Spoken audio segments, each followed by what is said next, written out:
Walang kaduda-duda na magiging trending ang bawat eksena ng teleseryeng Lavender Fields. Mga batikang artista at mga veterano sa larangan ng sining ang gaganap dito.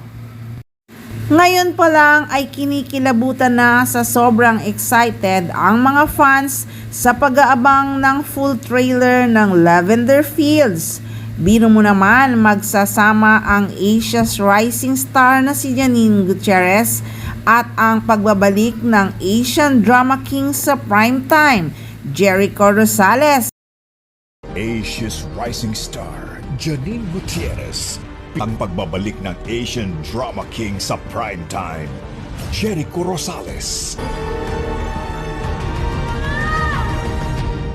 Humanda ng panoorin ang full trailer ngayong August 6 na di na maitago ng mga fans ang sobrang excited na mapanood ulit sa isang teleserye si Janine Gutierrez.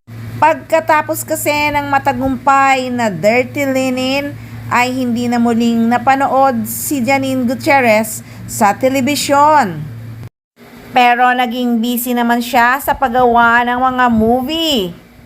At naimbitahan nga siya sa Venice para sa film festival ng movie niyang Phantosmia.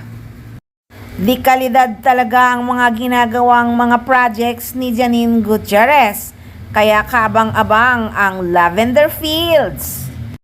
Mapapanood na nga ang full trailer ng Lavender Fields sa August 6 sa FPJ Batang Quiapo.